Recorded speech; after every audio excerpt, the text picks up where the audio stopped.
Hello, loves. It's Josie. Thank you so much for stopping by my channel. I am talking about the planets on your Vedic chart. I'm showing you how to identify the planets on your Vedic chart, okay? If you're new to my channel, please subscribe. And my channel is pronounced eccentric, just for my newbies. Okay, so what I want you guys to understand about Vedic charts is that the numbers are the astrological signs. They're not the numbers for the actual house. Okay, you got to know where the houses are. You got to count them. So we're looking at a Cancer rising chart. That's why that number 4 is there. Cancer is the 4th sign of the zodiac. So if it's a Cancer rising, Cancer, that 4 is going to be in the first house. Now, this Cancer rising person has Mars in the first house as well. So that's what that's going to look like. This Cancer rising person has Mars in the first house. And we're going to bounce around. I'm not going to go in order. So I want you to take a moment and count the houses. And you would know how to count them if you saw the other video that I recorded that goes with these. The houses video. So if you hadn't, you can pause and go watch that and come back. But I want you to count the houses on your own and tell me what sign and what planets are in the 11th house. I'll give you a moment. I don't have any moment music though. I just want you to attempt to guess or try before I give you the answer. So on the 11th house, we have Taurus, because that's a number 2 and it's the 2nd sign of the zodiac. This is the 11th house.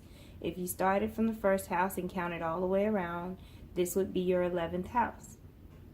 So you've got Taurus sitting on the cusp of the 11th house with Jupiter and Neptune there. And we're talking about natal planets. This is the divisional 1 chart, the D1. We're not talking about transits or anything like that. These are where the planets were when you were born. Okay? So this video is all about identifying the sign and the planet. Okay? So if you were searching your chart and you wanted to know about your first house, the personality, not just the area of life, which is the first house. You got Mars sitting there now. So you would want to know, well, how is Mars behaving in my first house? So that's when you would have to type in Mars in Cancer to find out what personality your first house has.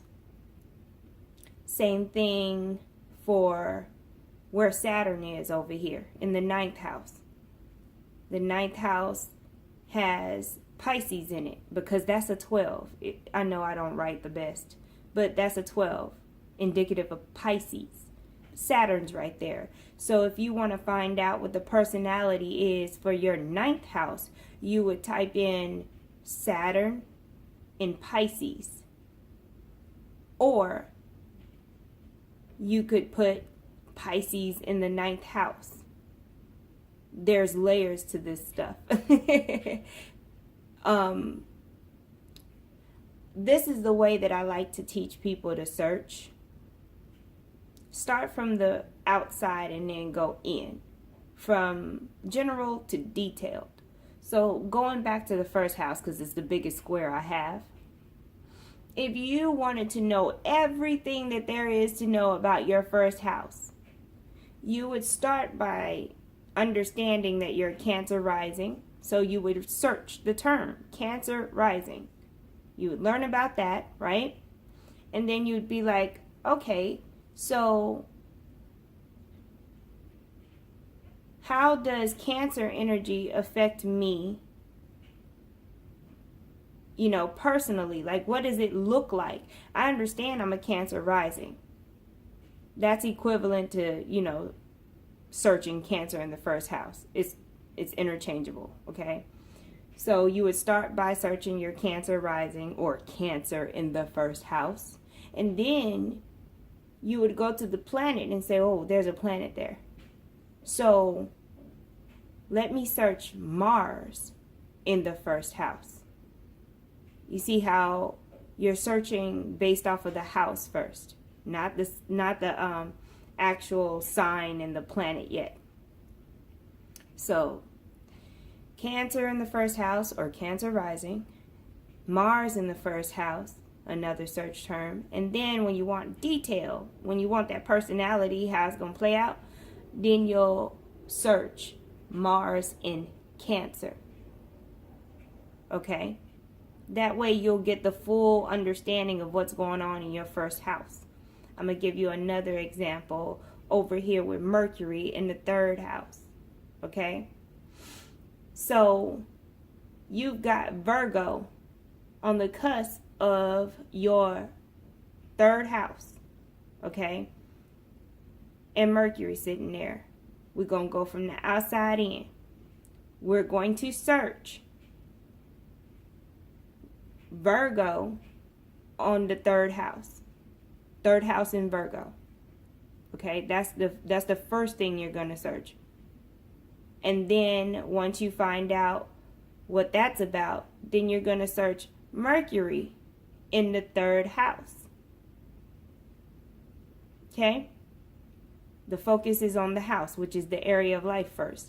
And then when you figured out what Virgo looks like and Mercury looks like in your first house, then you can find out the personality. And you can do the search terms for Mercury, for Virgo in Mercury. It just sounds weird to say it. I'm sorry. But Mercury in the sign of Virgo.